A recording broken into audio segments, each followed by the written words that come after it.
అప్పా న్యూస్. తెలంగాణ తొలి ముఖ్యమంత్రి కల్వకుంట్ల చంద్రశేఖరరావు ప్రారంభించిన కాళేశ్వరం ప్రాజెక్టుపై కాంగ్రెస్ ప్రభుత్వం అసెంబ్లీ వేదికగా తప్పుడు ప్రచారం చేస్తోందని దానికి బీఆర్ఎస్ వర్గాలు మండిపడుతున్నాయి.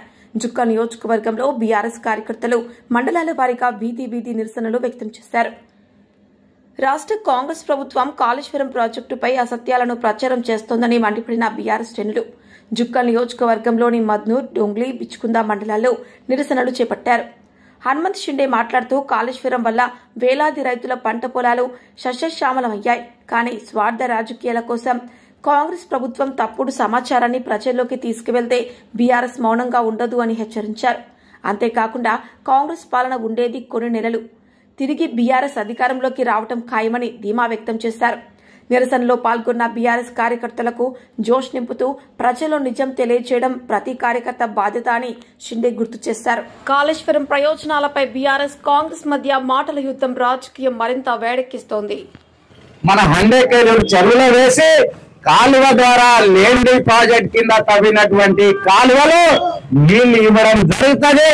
ఒకవేళ మొన్న ఈ కాంగ్రెస్ ప్రభుత్వం రాకుండా మా బీఆర్ఎస్ ప్రభుత్వం వస్తే ఇప్పటికే మద్నూర్ మండలంలో ఉన్నటువంటి రైతులకు కాళేశ్వరం నీళ్లు ఇచ్చే వాళ్ళమనే విషయాన్ని ఈ సందర్భంగా నేను మనవి చేస్తా ఉన్నాను. మాట కూడా చర్చించకుండా కేసీఆర్ గారిని బదనాం చేద్దామనే ఉద్దేశంతోనే కాళేశ్వరం కొట్టుకుపోయింది, కూలిపోయింది అనే దుష్ప్రచారం చేస్తా ఉన్నారు.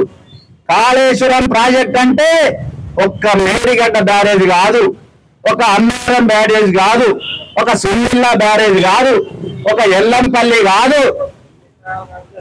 కాళేశ్వరం ప్రాజెక్ట్ అంటే 100 యూనిట్లు ఉన్నాయి, 100 కాంపోనెంట్లు ఉన్నాయి. ఆ 100లో ఒకటి మేడిగడ్డ బ్యారేజ్. ఆ పిల్లర్లు 2-3 పిల్లర్లు కుంగడంతోనే 7వ బ్లాకు కుంగిపోయింది. ఆ 7వ బ్లాకు రిపేర్ చేయడానికి కేవలం 250 కోట్లు అయితే సరిపోతుంది. ఆ మేడిగడ్డ బ్యారేజ్ ఏదైతే ఉన్నదో ఆ బ్యారేజ్ మొత్తం నిర్మాణానికి అయిన ఖర్చు 4000 కోట్లు. అందులో జిఎస్టీ సీమరేజ్ పోతే మిగిలింది 3000 కోట్లు. ఒక్క బ్లాకు 8 బ్లాక్లలో ఒకే ఒక బ్లాకు రిపేర్ చేయాల్సినటువంటి అవసరం ఉంది.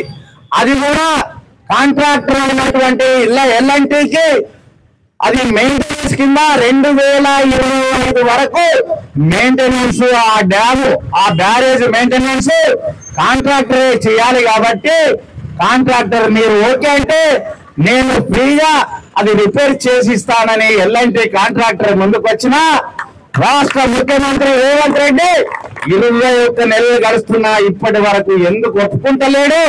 ఒక్కసారి మనం అందరం దీని వెనుక ఉన్నటువంటి కుట్రను అర్థం చేసుకోవాలని సందర్భంగా నేను మీకు అందరికి కూడా మనవి చేస్తా ఉన్నాను.